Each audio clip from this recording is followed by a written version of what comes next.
Chairman, and I thank the panel here. Let me begin with this question because I'm going to the June 2011 Treasury designation of Iran Air, that it was used by the Iranian Revolutionary Guard Corps and Iran's Ministry of Defense to transport military-related equipment.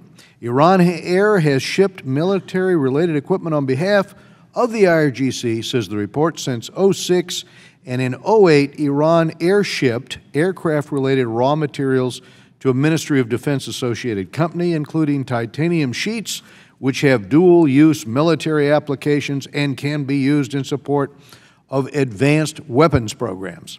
It further stated that rockets or missiles have been transported via Iran Air passenger aircraft. So I would ask Mr. Dubowitz, from what you know, has Iran Air continued in its process of engagement here in prohibited activities related to Iran's support for terrorism, to include the transport of conventional weapons and ballistic missiles within the last 2 years? Do we have the intel on that or information about it?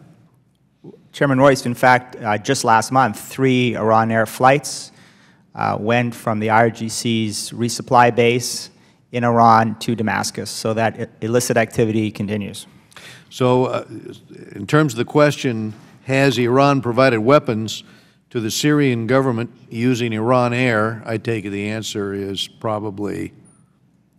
Well, it appears to be so, unless they're ferrying civilians on sightseeing tours from a resupply base from the IRGC. Probably we need to look into that. So has Iran Air engaged in activities within the last 2 years in support of the Iranian Revolutionary Guard Corps? Yes. Okay.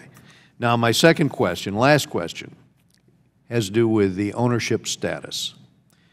Because despite these clearly terrorism-related designations, the administration removed sanctions on Iran as part of the nuclear deal, as we all know. And in addition, Iran Air has not been designated as being owned or controlled by the government of Iran, despite the fact that we've seen little evidence that Iran Air has either been privatized or changed its ownership structure. So, Mr. Lorber or Mr. Dubowitz, I would ask, what is Iran Air's ownership structure?